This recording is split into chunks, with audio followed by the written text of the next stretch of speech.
Assalamualaikum warahmatullahi wabarakatuh. Nama saya S. Nurul Hidayati, mahasiswa Magister Sains Manajemen Universitas Airlangga 2017. Kali ini saya akan mempresentasikan seminar proposal yang berjudul Pengaruh Web Rooming terhadap User Generated Content dan Search Process Satisfaction dengan sosial lokal mobile sebagai variabel moderasi. Untuk latar belakangnya sendiri, ada beberapa poin yang akan dibahas, mulai dari meningkatnya penggunaan internet di Indonesia, perubahan tren pencarian informasi internet, kebiasaan berbelanja dan web rooming, kepuasan dalam pencarian informasi, user generated content dan sosial lokal mobile. Lalu sebagai objek penelitiannya sendiri yaitu Beauty 4.0. Statistika penggunaan internet di Indonesia ini meningkat dari tahun ke tahun.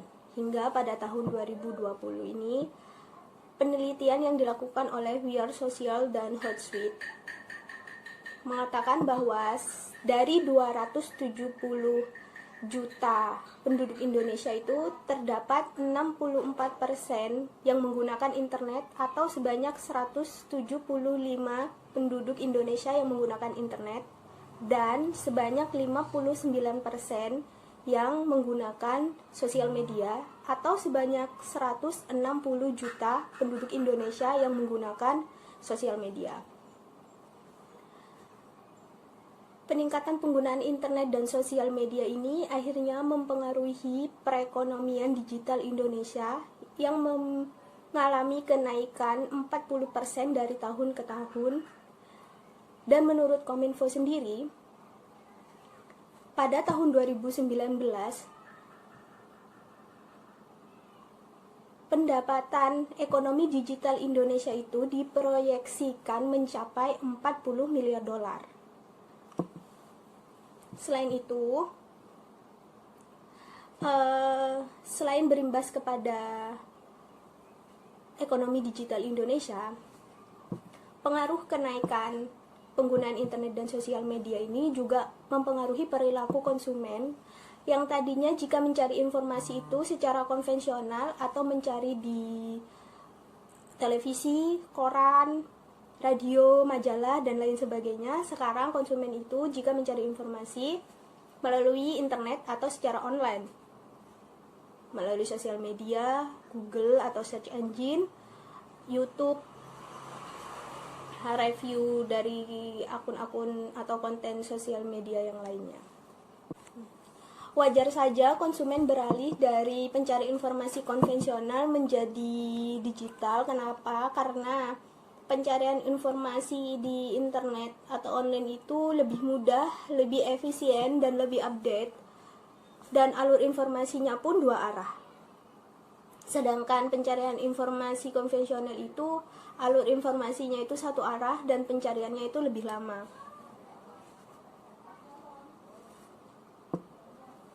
Pew dan American Life Project pernah melakukan penelitian mengenai aktivitas yang dilakukan oleh konsumen di internet, dan dari seluruh aktivitas itu mengatakan bahwa sebanyak 87% aktivitas konsumen di internet itu digunakan untuk mencari informasi di search engine, dan sebanyak 78% itu digunakan untuk mencari informasi tentang produk sebelum melakukan pembelian. Dan sebanyak 66% konsumen itu melakukan aktivitas berbelanja online di internet. Pada tahun 2015, Nielsen.com juga melakukan riset atau penelitian mengenai aktivitas konsumen yang melakukan pencarian informasi mengenai produk di internet, dan hasilnya sebanyak 63%, 6 bulan sebelum berbelanja, konsumen akan mencari informasi mengenai produk tersebut di internet, dan sebanyak 52% konsumen itu akan membandingkan harga di internet sebelum berbelanja, dan sebanyak 46% konsumen itu mencari diskon dan kupon di internet. Tingginya persentase pencarian informasi mengenai produk di internet ini tidak menentukan bahwa konsumen akan melakukan perbelanjaan online. Sebagaimana pada riset yang dilakukan oleh Nielsen tahun 2015 ini juga, sebanyak 57% konsumen itu merasa kurang yakin atau merasa kurang aman atas informasi pribadi yang akan diberikannya jika dia melakukan berbelanja online. Nah, dari faktor-faktor tersebut, banyaknya pencarian informasi mengenai produk di internet, akan tetapi banyak juga konsumen yang merasa kurang aman jika melakukan berbelanja online. Akhirnya timbullah perilaku konsumen yang disebut dengan web rooming. Apakah web rooming itu? Jadi web rooming itu ketika konsumen mencari informasi mengenai produk di internet, lalu akhirnya memutuskan untuk melakukan pembelian secara offline atau di toko offline. Ada banyak alasan kenapa konsumen akhirnya lebih menyukai web rooming. Salah satunya untuk meminimalisir rasa ketidakpastian akan produk yang akan dibeli. Selain itu, Consumer Barometer Google pernah melakukan penelitian dan menghasilkan sebanyak 35% sampai 48% pelanggan fashion, sepatu, kosmetik yang ada di Eropa itu melakukan pencarian informasi mengenai produk secara online, lalu akhirnya melakukan pembelian secara offline. Dan penelitian yang dilakukan oleh Push On tahun 2018, sebanyak 60 responden itu memilih melakukan web rooming. Dan penelitian juga dilakukan tahun 2013 mengatakan bahwa sebanyak 41% pengguna sosial media yang ada di Amerika itu melakukan web rooming dalam proses berbelanjanya. Selain itu, ketika konsumen melakukan web rooming, perilaku web rooming ini dapat meningkatkan rasa percaya diri terhadap diri konsumen, meningkatkan perasaan cerdas dalam berbelanja, yang mana akhirnya perasaan percaya diri dan perasaan cerdas dalam berbelanja ini akan membawa konsumen kepada perasaan kepuasan dalam proses pencarian informasi. Kenapa konsumen merasa percaya diri dan merasa cerdas dalam berbelanja? Karena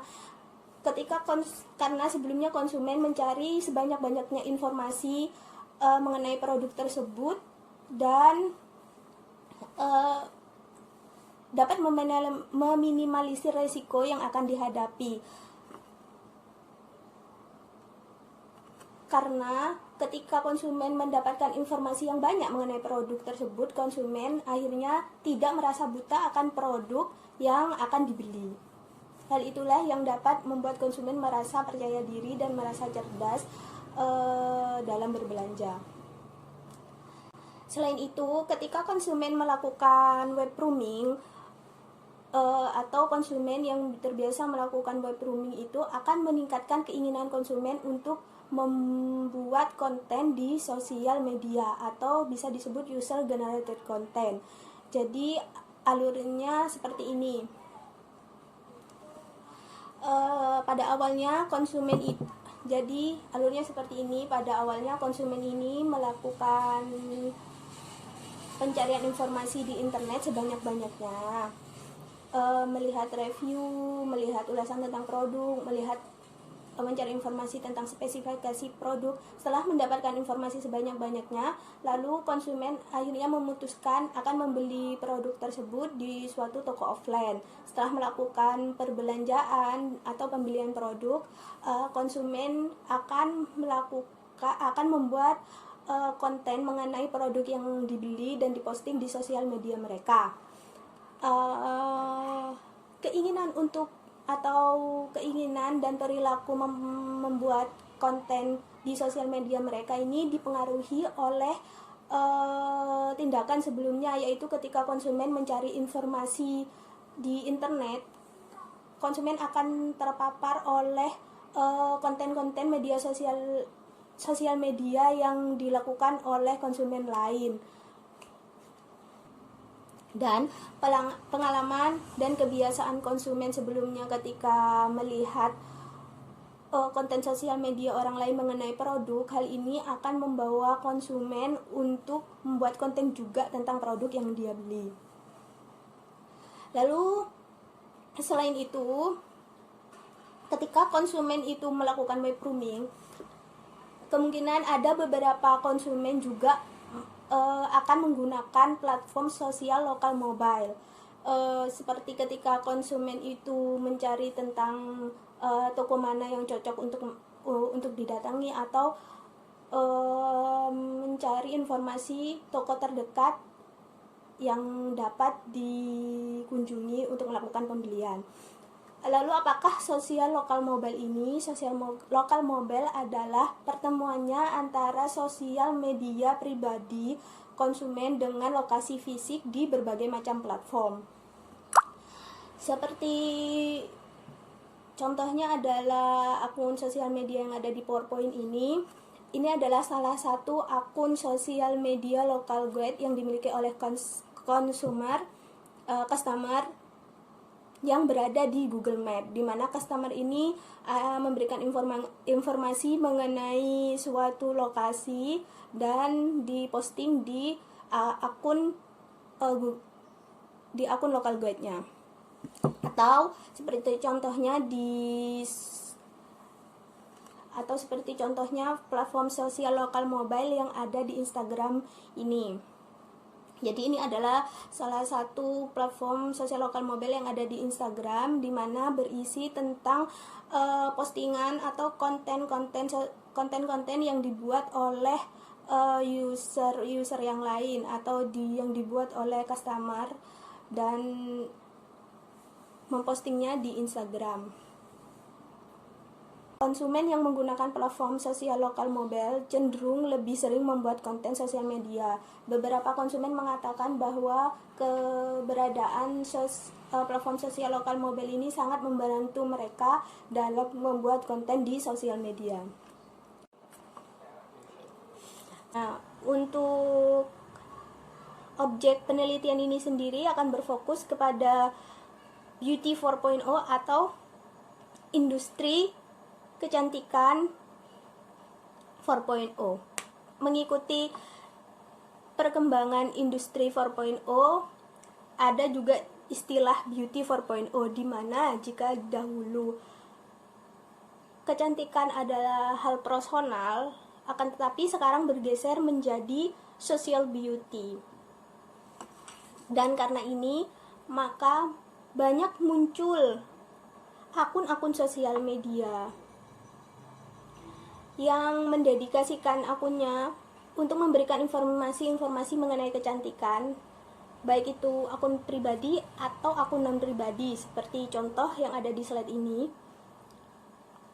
Yang sebelah kiri adalah akun pribadi sosial media yang khusus atau yang berisi mengenai informasi kecantikan, dan yang sebelah kanan adalah akun sosial media yang khusus dibuat untuk memberikan informasi mengenai kecantikan.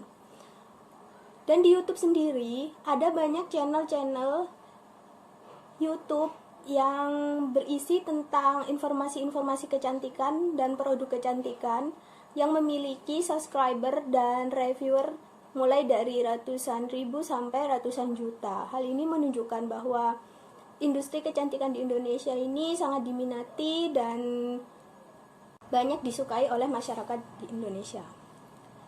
Dari latar belakang tersebut, maka timbullah 7 pertanyaan penelitian yang berisi: apakah web rooming berpengaruh positif terhadap confidence? Apakah web rooming berpengaruh positif terhadap smart shopping feeling? Apakah web grooming berpengaruh positif terhadap search process satisfaction? Apakah web grooming berpengaruh positif terhadap user generated content?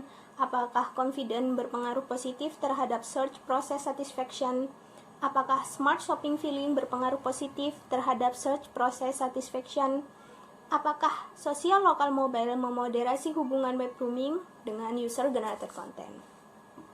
Dan untuk tujuan penelitiannya pun ingin membuktikan bahwa web grooming berpengaruh positif terhadap confident, membuktikan bahwa web grooming berpengaruh positif terhadap smart shopping feeling, membuktikan web grooming berpengaruh positif terhadap search process satisfaction, membuktikan web grooming berpengaruh positif terhadap user generated content, membuktikan confident berpengaruh positif terhadap search process satisfaction, dan ingin membuktikan smart shopping feeling berpengaruh positif terhadap search process satisfaction, ingin mengetahui pengaruh sosial lokal mobile terhadap hubungan web grooming dan user generated content. Untuk manfaat penelitian ini pun adalah adanya penelitian ini untuk praktisi untuk dapat mengembangkan teknik pemasaran offline dan online, dan juga dijadikan sebagai bahan pertimbangan jika ingin melakukan multi-channel dan omni-channel dalam strategi marketingnya. Dan diharapkan dari penelitian ini juga dapat membantu praktisi untuk mengetahui perilaku dari pengguna web grooming agar memanfaatkan perilaku mereka dalam kebiasaan berbelanja. Sedangkan untuk akademisi diharapkan dijadikan acuan untuk penelitian di masa yang akan datang dan mengkonfirmasi apakah benar konsumen yang melakukan web grooming merasa lebih puas dalam proses berbelanja dan cenderung melakukan user generated content. Untuk kerangka konseptualnya terdapat 6 variabel, yaitu web grooming, user generated content, confidence, search process satisfaction, smart shopping feeling, dan sosial lokal mobile. Di mana ketika konsumen melakukan web grooming akan timbul perasaan confident, smart shopping feeling, dan search process satisfaction. Di mana perasaan confident dan smart shopping feeling ini nanti akan membawa perasaan search process satisfaction dalam diri konsumen. Dan juga ketika konsumen melakukan web grooming, keinginan untuk melakukan user generated content ini, keinginan konsumen untuk melakukan user generated content akan semakin tinggi. Di mana konsumen web grooming ketika pernah menggunakan platform sosial lokal mobile ini, kecenderungannya untuk melakukan user generated content ini semakin tinggi daripada konsumen yang belum pernah menggunakan platform sosial lokal mobile.